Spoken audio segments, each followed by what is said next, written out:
Ladies and gentlemen, welcome to the main event.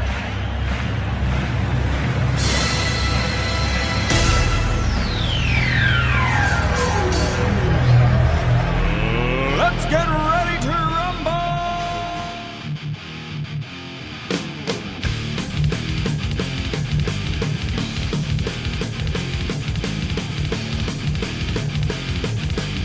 And that's right, everybody. Welcome back to another edition of Best Seat in the House podcast. I'm your host, Rob Cramer, alongside, as always, my co-host, Daniel Bobo Kurlan. Dan, how you doing tonight, buddy? Doing good. It's a miracle last night I did not destroy my TV with the way that Mets game was last night, and even today we're behind. What are we? I think we're still behind 3-1, right? It's 3-1 right now. Is David Peterson, maybe not too much sleep over the last couple of days with his wife just giving birth to their first child the other day. So I'm sure that David Peterson is lacking in sleep today. So I definitely appreciate him gutting this performance out. And, Great American Ballpark is definitely not an easy place to pitch. That's a place as a launching pad. Although the way the Mets have been hitting at it lately, you wouldn't think so, right? It seems the way they're hitting, it seems like Polo Grounds. Yeah, I mean, it might as well be at this point. Yeah. Because I remember when I first saw pictures of what Polo Grounds looked like, after hearing about it from various fans that were alive back then. And then you actually see pictures of what it looked like. Holy shit, that's like, it's an overstatement to realize how much of a difficult the hit in that park it was. Yeah, that park was crazy. Extremely deep in center. It had I think it was a 297 or something down one of the lines. That was just a crazy situated park, which was actually built for polo in the 1800s. That's how it gets its name, the Polo Grounds. So, obviously they ended up playing baseball in there for decades with the Giants and then the Mets for a little while after that. So, yeah, that was also once the home of the Yankees. Yes, that's true. That's true, actually. As a matter of fact, a lot of people probably don't overlook at history. First time the Yankees ever won the World Series, it was in that ballpark. Also, the very first Subway Series happened in that stadium. Giants won that series, by the way. Yeah, and actually the funny thing about that series, too, is that Casey Stengel was playing for the Giants in that series, too. So, the future Mets manager, the future Yankee manager, the future Dodger manager, actually, for a little while. So it all ties together here in a very informative beginning to the the Best Seat in the House podcast. So, we got a lot going on right now, Dan. Obviously, our Mets, as we mentioned, are trailing 3-1. They lost 1-0 last night after Scherzer comes off the IL and, has an absolutely ridiculous game. Could you have expected anything more or less from Max Scherzer at this point? To come off the DL, 6 innings, 2 hits, 11 strikeouts, 79 pitches. What do you think about that, Dan? I expected Max Scherzer. He was going to come back. He was determined to come back starting out of the gates. Just the vibe I got from some of the interviews during his retirements. The whole thing, like he said, remember he had said he only wanted to do one rehab assignment. He had said, I don't want to be a rumble pony. That sounded like he would get back on a big league mound and hopefully put up an outing like he did. Fortunately, it didn't go as well as we did. I don't know what it is whenever the Mets have a pitcher that's pitching on otherworldly status. At least in my lifetime, I've seen it always they don't score enough runs. I remember it happened for a while when we had I remember Pedro Martinez had happened to a lot. I think Tom Clavin had happened to a lot, even though aside from that one game that, of course, didn't go that well. In 2007, I think I remember Johan Santana. That happened when he had during the best years he had with the Mets. It was like that. I think even Matt Harvey, when he was like during that time when he was like pitching otherworldly, it was happening. It's happened with Brown, and I think it happened maybe to a lesser degree with Syndergaard. I remember seeing that happen too. Yeah, I mean, Syndergaard definitely to a lesser degree, but you nailed it with every other guy you said, really dating back crazy enough for the last almost 20 years. Just these aces that put up great numbers for the Mets. I mean, look at Pedro, you mentioned Glavine, all these guys, but especially too, Harvey and deGrom. I remember those guys losing more wins because of lack of runs or the bullpen. I think with Harvey too, it was more the bullpen blowing it for him, and with deGrom, definitely the runs. They have not been able to score runs for Jacob deGrom at any point. And even his debut, which, by the way, I was at his debut against the Yankees, right? I was at that game, and I remember seeing it too. Who knew that was going to be a premonition for also deGrom's career so far? And deGrom, yeah, he's had a hell of a career so far. Working back, as we're talking about it now too, might as well touch on deGrom. Jacob deGrom, did you see his rehab assignment that he pitched on Sunday? He threw 24 pitches, an inning and 2/3, struck out 5 of the 6 batters he faced. What do you think of that? It's pretty nice seeing deGrom back on the hill, right? I feel like he's storming right out of the gates into his rehab, eager to show that he's on the right track to coming back. And I was actually I gave that broadcast a listen. It was a MILB, their app. I downloaded. You could listen to the minor league broadcast for free, radio feeds. Mm-hmm. So, I even know some Met fans who live in Florida. I feel like almost every Met fan I know in the state of Florida went to that game. Yeah, that definitely everybody in that area. I know my uncle was going down there. He lives down in Port St. Lucie. Just like you said, a bunch of people. Everybody wanted to go see deGrom. The funny thing to me too was even watching him warm up.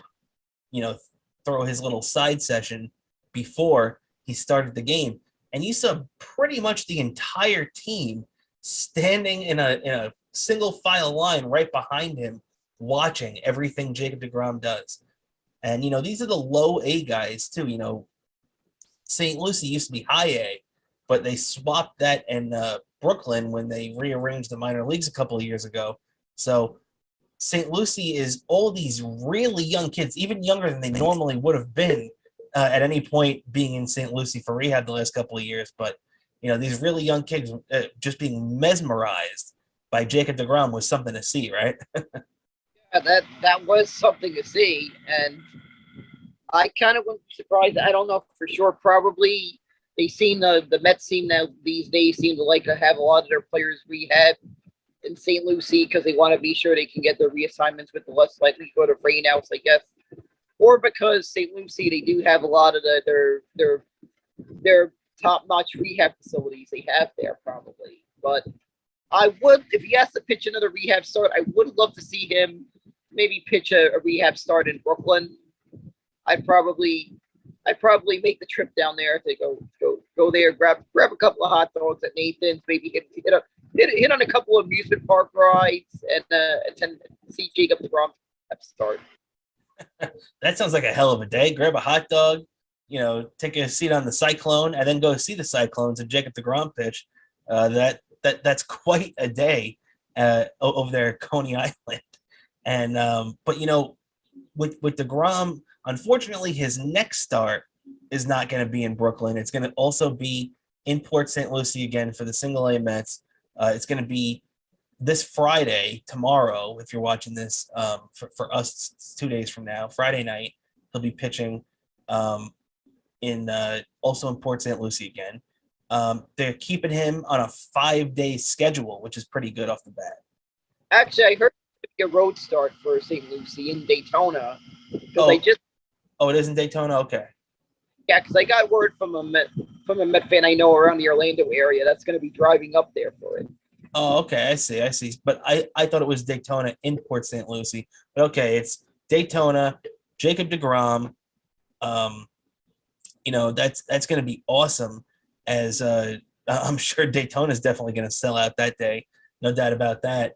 But he's due to pitch around 40. He's going to throw around 40 pitches, and they're just going to work him slowly up. So I would say the next time he pitches after this, they're going to try to stretch him to between 55 and 60 pitches, and that's when we could see him in Brooklyn.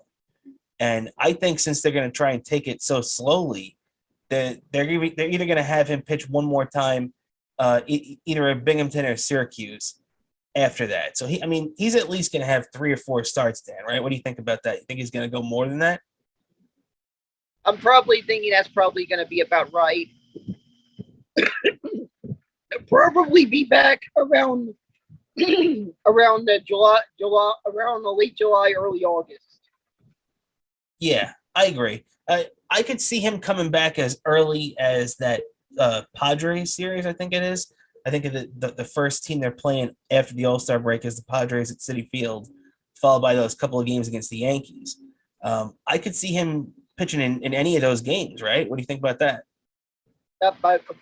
Fortunately, the Subway Series is a bit sold out, but I might pick up some tickets to some of that to one of those games against San Diego in hopes that I'm lucky enough that I wound up with tickets to a deGrom start, hopefully. Yeah, because that's going to be a hot ticket for the rest of the summer, and it is going to be really, really cool to see deGrom and Scherzer in the rotation at the same time. And it's getting there, man. We're getting real close to getting that first turn, whether it be after the All-Star break. Well, I guess it is going to be no matter what, because Scherzer's back and deGrom won't be for another couple of weeks. So after the All-Star break, that first turn where you get Scherzer and deGrom in succession, that's going to be awesome. Yep. Can't wait to see it. Can't wait to be there amongst the 45,000 at Citi Field for that. Exactly, man. And to take it even further too, the Mets have another issue that Francisco Lindor alluded to this the other day, which was it made me feel really good that Lindor even understood this.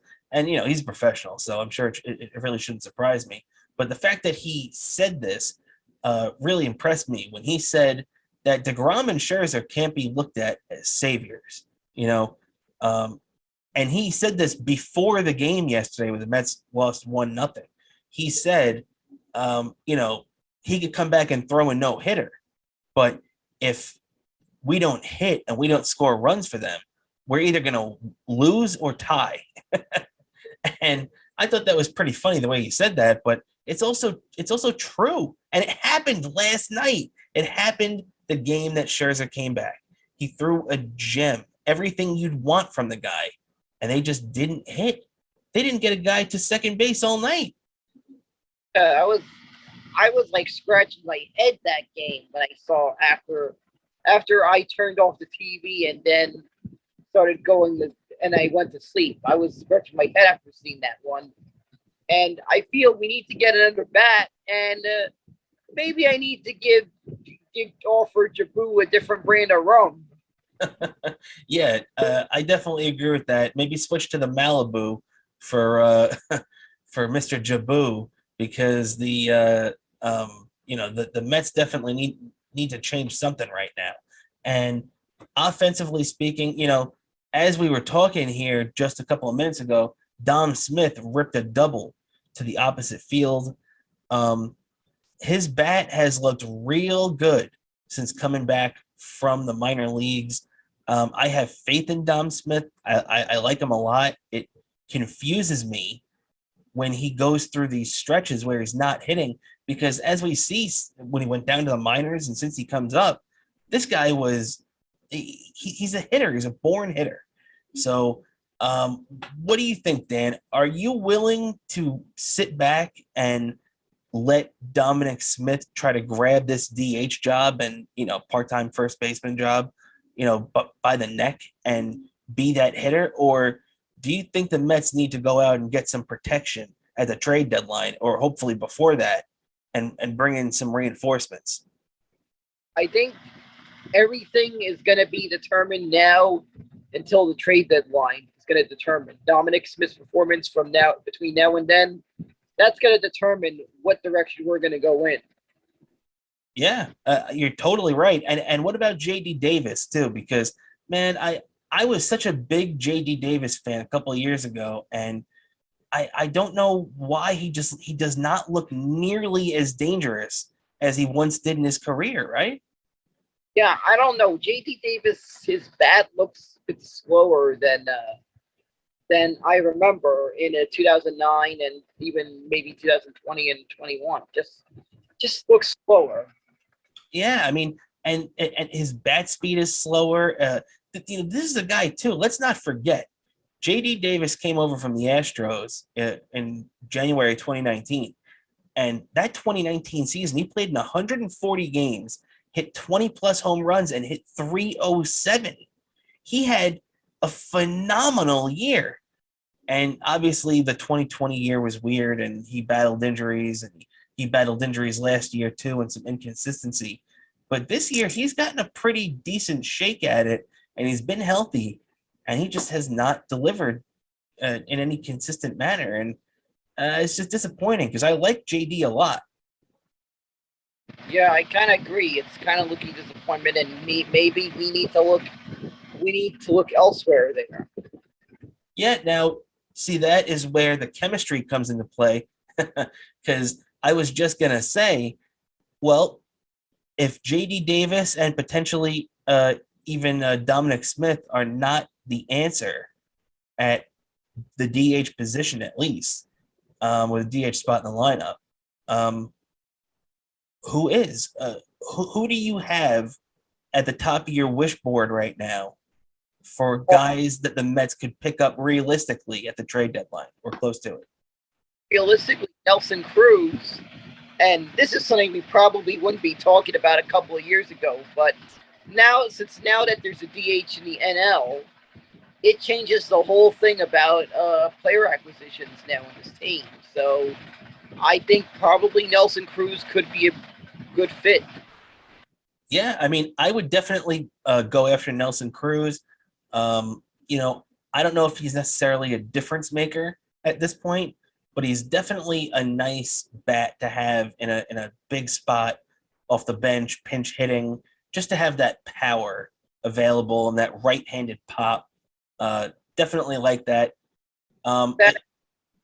Hopefully, maybe it'll discourage less of Pete being intentionally walked. Very true. Very true. And also, What I don't think we'd have to give up much for him.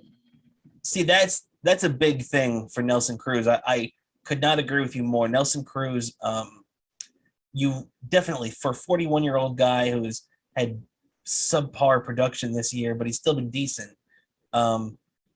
You're not going to give up much. So I agree with you just based off that alone. And I would take Nelson Cruz on my team right now, 100%. Maybe not starting every day, maybe not, being in the lineup every single day, but definitely on the team. No doubt about it. I would love to have his teammate, Josh Bell, the switch hitting first baseman for them. I would love to have him on that team. What do you think about that?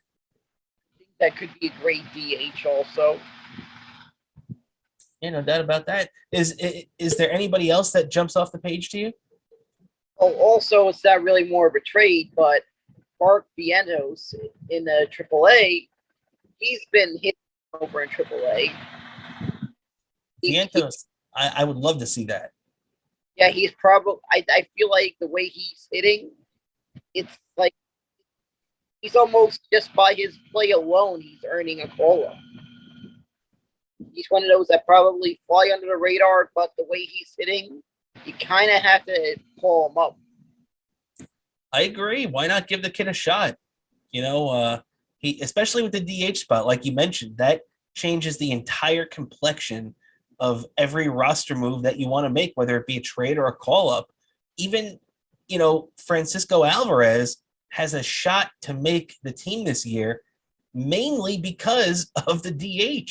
If the one thing that they're not sold on yet for his major league abilities is his catching. He's right now, they just updated the rankings today. He is actually the number 2 prospect in all of baseball. Out of the top 100 prospects that they listed, he's number 2. And he's actually the top prospect that still hasn't made his debut in the major leagues. Light on my room, getting a little dark. I just had to turn the lights on because I didn't realize the daylight was getting a little dark. That's cool, man. I get it. So, I would say that they definitely could bring up Vientos. They could definitely, make a move for any of the guys that we just mentioned. But another thing that they're going to have to think about is the bullpen. They just designated Chasen Shreve for assignment the other day. So he's not going to be on the team. They gave his roster spot when they activated Max Scherzer yesterday. So what do you think about that? Now the only lefty on the team is Joely Rodriguez. Do you think that there's a move coming where they're going to bring in another lefty soon? I believe so. They're probably going to bring in another lefty soon. Whether it's via trade, via acquisition from a player that may have been designated for assignment, or just a call from the minors. They need a lefty. Yeah, I mean, Joely Rodriguez has been, he's been okay this year. He was his highlight was being included in the combined no-hitter at the end of April there, but it's a very, I don't know. Let's put it this way: when Joely Rodriguez comes in the game, I'm still nervous. So. I feel like that every time the Mets go into the bullpen my entire life as a Mets fan. Well, that's a good point too. Actually, you're definitely not wrong about that. And Edwin's having, I still feel that. I don't care how big of a lead the Mets have going into the 9th. I do not feel comfortable until that last out has made. Yeah, especially with Edwin Diaz, you're right about that, because the scars of 2019 are still there, and man, I mean, we've seen some pretty poor seasons from Met closers in our life, and I've never seen anything like what happened in 2019 with him. Exactly. I'll tell you, if you think I feel like that now, wait until hopefully eventually it'll happen at some point. The Mets will be 3 outs from the World Series. You have no idea what I will feel like at that point. Well, let's just. It might be. I could compare it to would be 12-year-old me in 1994. Those few seconds, Game 7 of the Cup Finals. That watching that game when 12-year-old me in Woodside in front of a TV. Yeah, no, that's true, and it's the Mets too, so they're gonna make you sweat it out. It's not like they're gonna. If the Mets win the World Series at any point over the next couple of years, it's gonna be just like that Rangers Cup win where, boy, they made you earn every single second of every victory there. So, let's and Edwin Diaz has been terrific this year. I don't want to take anything away from the guy. He has been incredible. And the funny thing is too is that as bad as he was in 2019, that's how good he's been this year. He's just striking guys out at a crazy percentage right now, and that's the main thing. Which is why too, as soon as Buck opted to bring in Seth Lugo last night, and I don't want to get on Lugo either because Lugo's good. He's been pretty good this year. Not as good as he's been in years past, but He's had a pretty decent year for the Mets. But as soon as he opted not to bring in Edwin Diaz last night, I just knew they were going to lose that game. I did not think that game was going extra innings. I knew they were going to lose it right there. And I don't know why. There was no reason. Seth Lugo could have gone out and had a 1-2-3 inning. I feel it was a predicament when they felt like Diaz probably could have handled more of that situation in extra innings, the ghost runner. Probably why. Yeah, well, no, that's definitely why.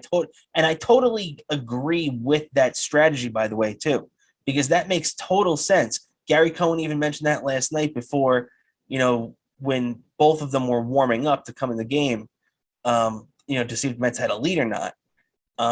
So I totally get that, and I'm not criticizing that decision. What I'm just saying is that I just knew it. I just had a feeling. I don't know why. And I think a lot of it is because of Seth Lugo, working back-to-back days, and his arm just doesn't bounce back when they work him on consecutive days. I don't know why. And it's not true all the time, but it just seems more times than not, if Seth Lugo's getting hit, it's when he's working back-to-back days.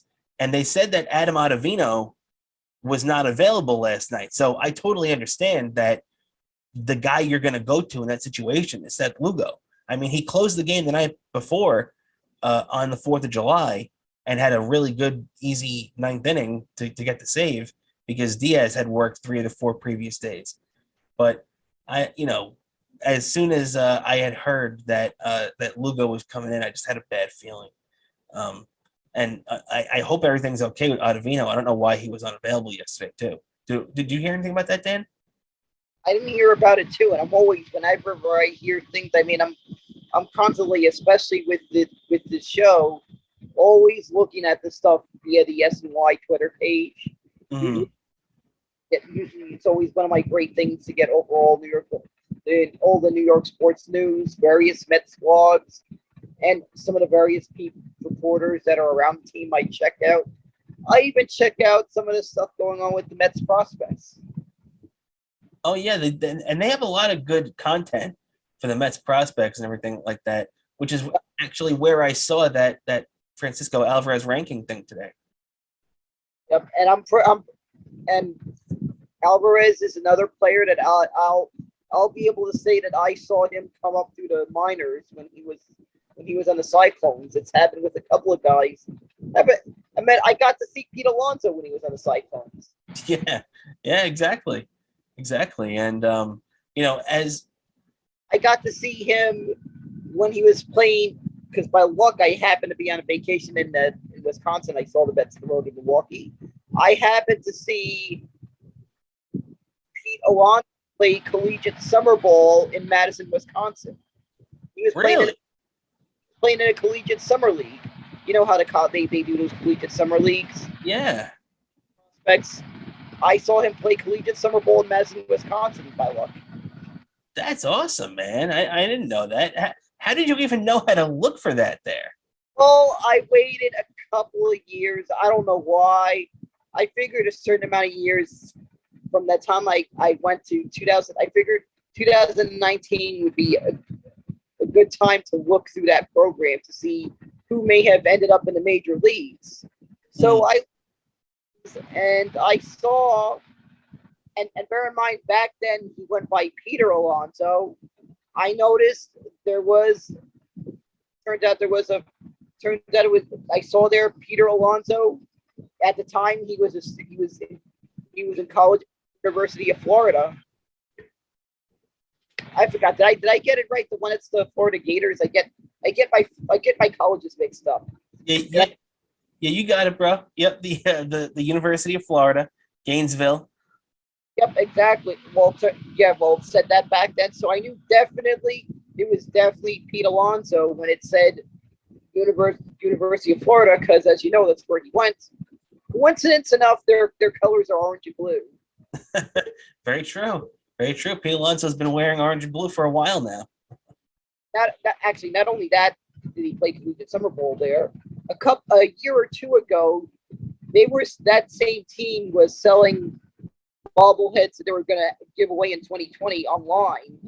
I guess he ordered them in advance, but somehow a Met fan mentioned this. They were selling it on their website, that same Summer League team. They were selling a Pete Alonso bobblehead. I bought one. Did you really? What was the name of the team? It's called the Madison Mallows. Ah, very cool. I bought that. It came with the Pete Alonso shirt also. That's awesome, man.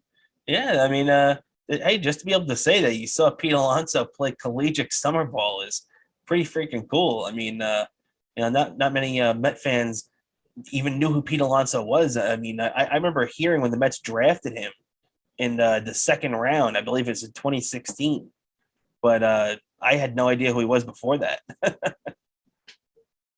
I saw him play collegiate summer ball, and I saw him play short season A ball in Brooklyn.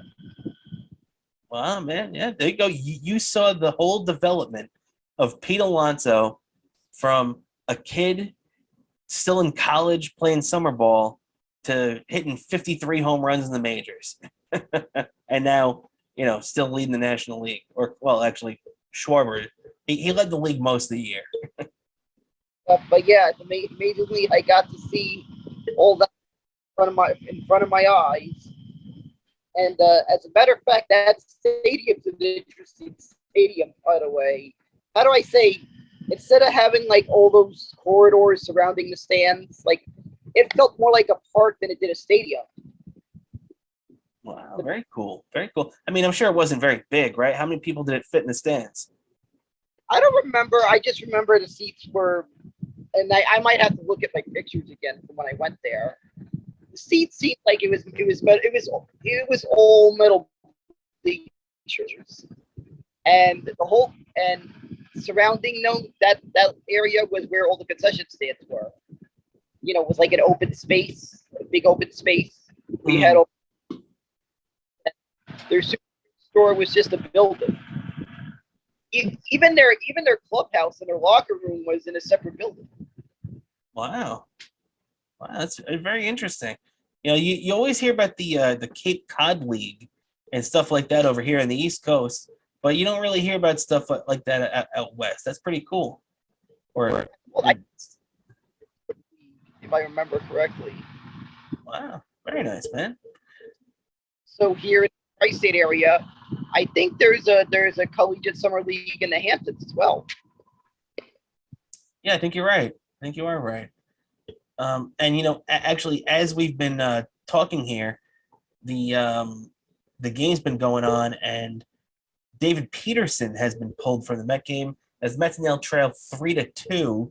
Peterson pitched 3 2/3 innings, got pulled in the bottom of the fourth, with runners on first and second, and Adonis Medina got out of that jam there and ended that inning still 3-2. So what do you think about David Peterson, Dan? He had a rough game, but he's been on a roll lately, right? Yeah, I can't add both of them. I think probably he may have been in a rush because he probably had an eventful last couple of days. I mean, the guy just became a father, and congratulations, David Peterson, by the way. Yeah, definitely. That's probably has to be going through a lot, cranked up to 11. What I remember back when I was 13 years old, when my sister was born. Right, I was 13 years old when my sister was born. I remember what that was like eventful. So I can only imagine what that's got to be like for a parent. Exactly, and especially the lack of sleep catches up to you. So let's just hope that he rebounds in his next start, which is going to be against Atlanta. I think he's lined up to pitch after that. He's going to throw after Scherzer, who's going to pitch on Monday. So, definitely a lot to cover there. We just covered a lot of Mets. We'll keep you updated on the game as Pete Alonso is coming to bat right now as we're watching this live on Wednesday night. Sorry if if this is 3 days after and you already know what happens in this game, but right now we're still on the edge of our seat. All right, so yeah, in the first half of the episode we did a lot of Mets talk, as we obviously do, but when it comes to the Yankee talk, we'll get to that in a second. But Dan, did you see the NHL released its schedule today? a lot of different matchups they're talking about. The Rangers are going to be in the opening night, I believe on ESPN or whatever it is. It's going to be the opening night for the NHL. The Rangers are going to be one of the two games. It's going to be Lightning Rangers, I believe at the Garden. I'm pretty sure it's going to be at Madison Square Garden. And the other game is going to be the Vegas and the Kings. So that's going to be a really interesting matchup too. Is Vegas now with Jack Eichel and that whole thing. So what's going on, Dan?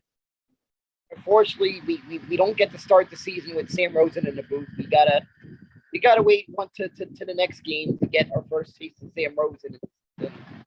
Yeah, you're right about that, because Sam Rosen is the absolute best. But and Joe Micheletti too. I love Joe Micheletti. I never thought that anybody was going to be taking the place or having me enjoy him just as much as JD, the old Ranger announcement, John Davidson. But boy, Joe Micheletti is a hell of an announcer, right? Yep, that is. He's been definitely doing great, and I also do definitely got to give a lot of props to Kenny Albert in the radio booth. Oh, Kenny Albert, yeah, he's a pro. He's a pro's pro.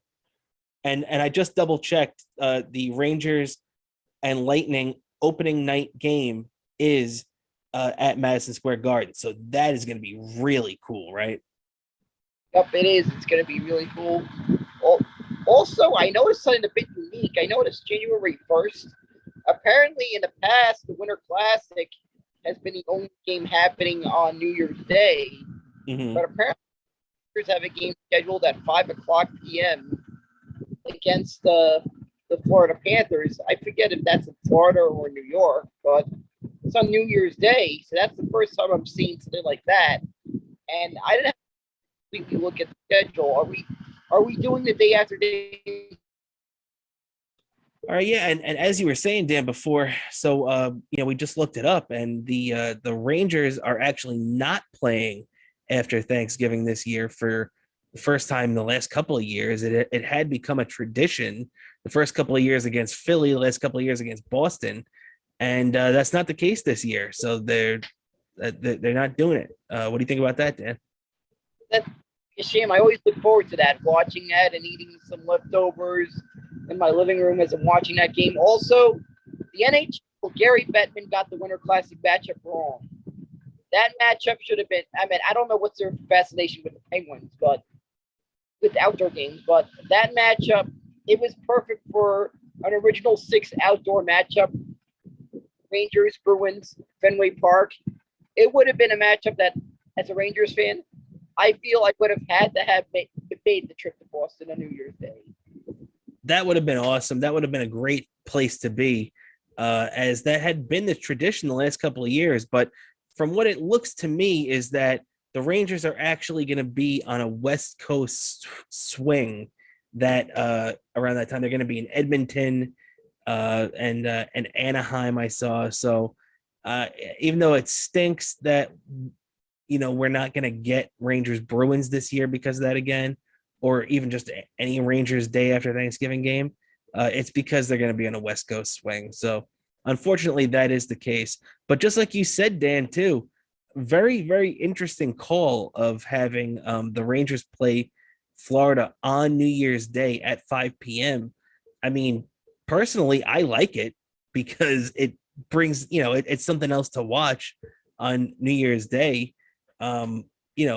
Aside from the Twilight Zone marathon and the Rose Bowl. But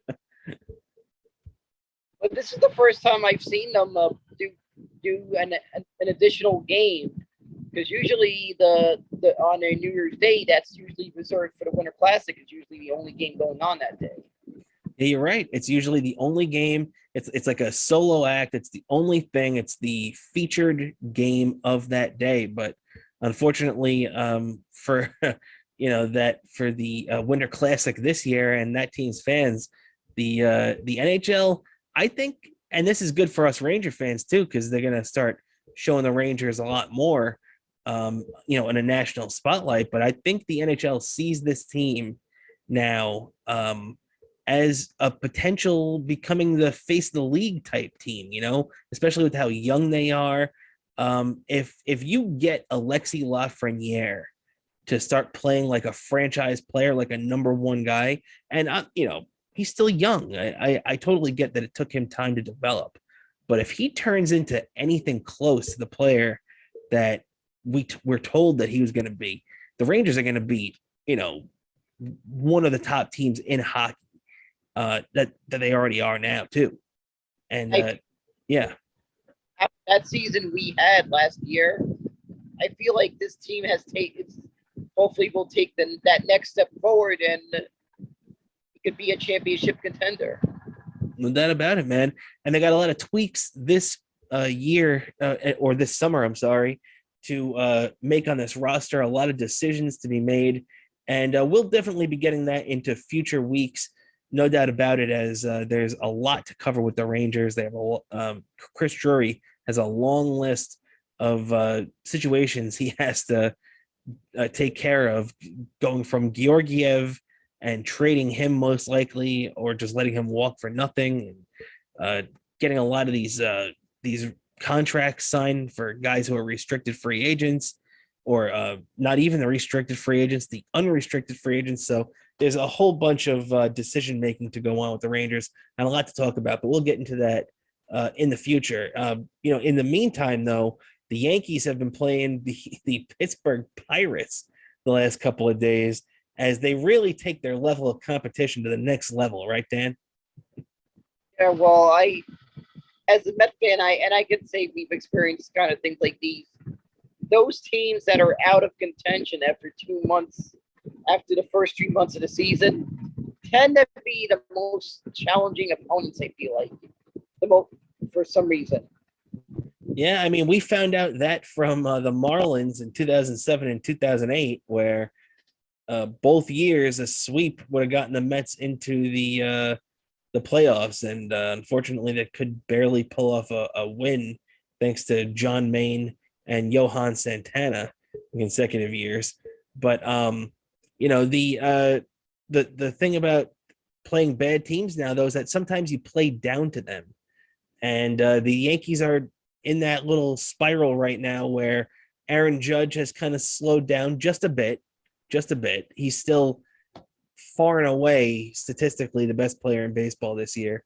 But the Yankees are starting to come back to earth against at least a couple of teams like the Pittsburgh Pirates here. They lost yesterday. Jameson Taillon got touched up for his second loss of the year against his former team. And now they're tied 2-2. And, the Yankees are not concerned with the Pittsburgh Pirates. They're more concerned with the Boston Red Sox coming in this weekend, Dan. And, it's always exciting to see a Yankees-Red Sox matchup, right? I feel this is going to be a highly contested matchup. I mean, if the tickets didn't cost an arm and a leg, I would have been tempted to have bought 2 tickets and try to invite Will Noonan to go to the game. Yeah, definitely. Will Noonan going to the game with you, a New Yorker and a Bostonite going to the stadium to watch a Red Sox Yankees game. That's pretty awesome. That'd be pretty cool. But just like you said, those tickets are ridiculous. I have a feeling then have been no fault Yankee fans, but me and Will probably would be in unison chanting Yankees suck. Just like the Red Sox and Mets fans did at Fenway a couple of years ago, right? Yep, and I was at that game. That was such a glorious memory. I still love looking at that video I have of that moment on my phone. I filmed a little bit of it when I was there, so I back at that moment. That is very cool, very cool. And also when it comes to the Yankees and Red Sox now, so the Yankees might not be overly concerned with the Pirates the last couple of games. They got Garrett Cole going tomorrow against that kid Winkowski for the Red Sox. It's still going to be a tight series, man, as the Red Sox, they're in playoff position. They might not be anywhere close to the Yankees, as the Yankees are still running away with things. Currently, the Yankees are 58-23, 13 games up on second game Boston. Boston's a very respectable 45-36. So Boston is no slouch team.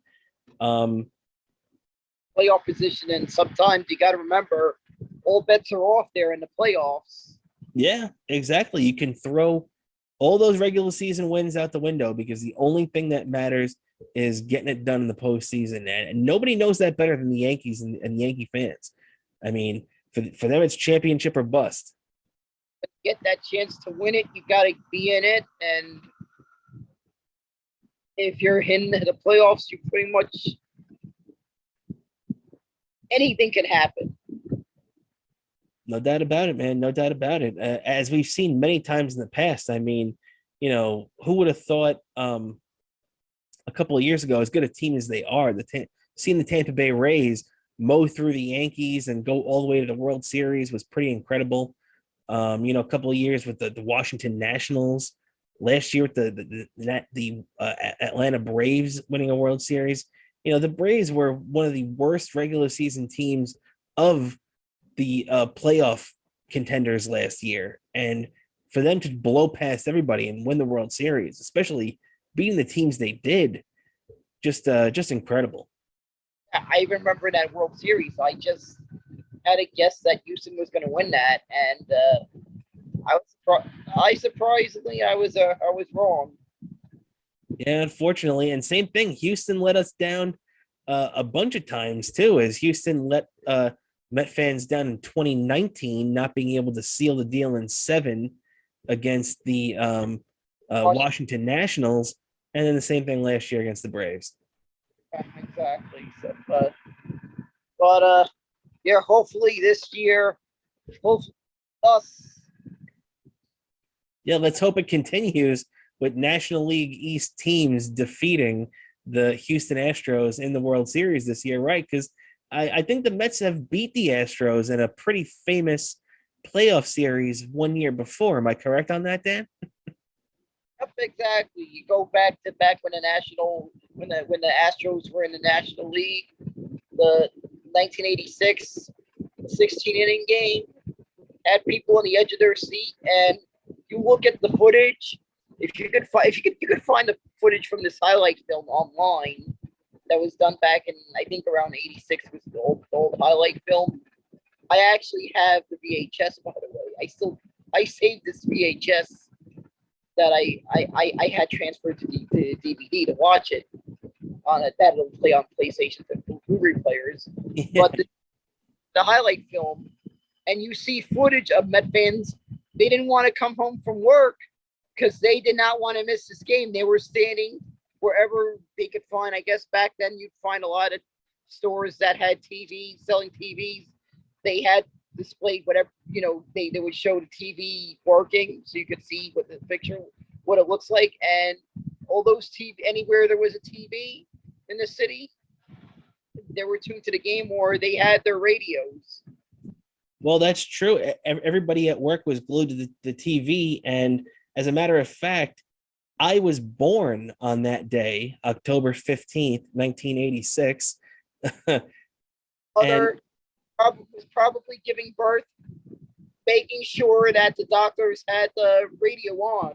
Well, my mom said that all the doctors were paying more attention to the Met game than her. So, and you know what? To be honest, I can't blame the doctors because that game was freaking incredible. Yep. And that game all got really into swing in the 9th inning because of a big Keith Hernandez double. And how great is it going to be to see Keith have his number retired on Saturday? It was overdue. I mean, I'm older than you. That I remember meeting Keith when I was very little, and I can tell you, I am glad that they're finally retiring his number. This was a thing that I think the previous ownership was really not doing enough of retiring these numbers that were long overdue. And I was stoked when I heard they're retiring Keith's number. It's about time Congratulations, pretty boy. You're right, but don't say that in front of Roger McDowell. And I don't know if you remember a couple of years ago or at a broadcast, Keith was talking about an alarm clock that had his voice that said, "Wake up, pretty boy." That way at a Cyclones game, I actually own that alarm clock. By the way, I own that alarm clock. That's my alarm clock that wakes me up. That's hilarious. Oh man, that is definitely a awesome giveaway that I remember the Cyclones did a couple of years ago. That was very cool, very cool. And Dan, looks like we're coming to the end here.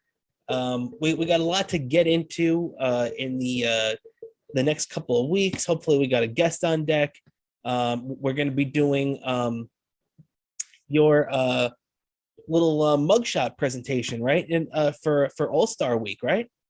Yep, the Mugshot All-Stars. Mugshot All-Stars, very cool. Discuss the crimes they committed. We just noticed that there have been athletes that have gotten mugshots, and we were kind of wondering who are the greatest players that have had at least one mugshot in their lifetime. Exactly. So we'll be doing that with some All-Stars this week, and then football training camp isn't far behind that, so I'm sure we'll be doing that for football too. Believe me, football, it's gonna be harder to decide this one with football. No doubt about it. There's gonna be a lot of candidates. Going to be a lot of candidates for the mugshot All-Star. All right, man. So, and with that, I want to thank everybody for tuning in and catching the show again this week. Always fun doing a podcast with my buddy Dan here. And Dan, before we get out of here, give yourself a plug. Sure, definitely. You could find me on Twitter at Bobo103NYC. Also find me on Instagram, Bobo718DK, and Daniel Kurlan on YouTube. All right. And if you want to check me out, you can check out my Twitter account at KramerNY. You can check out the show's Twitter account at BSith_podcast, and check us out at Best Seat in the House podcast on Instagram. Also, don't forget to check out our good friend Eastside Dave and his new podcast this week, where he has our friend Big A on. A lot of fun there. And everything else, you can check us out on the social media accounts, and we'll be plugging everything. So thank you again, everybody, for tuning in. I'm Rob Cramer with my co-host Daniel Bobo Kurlan, and this is the Best Seat in the House podcast. We'll catch you next week.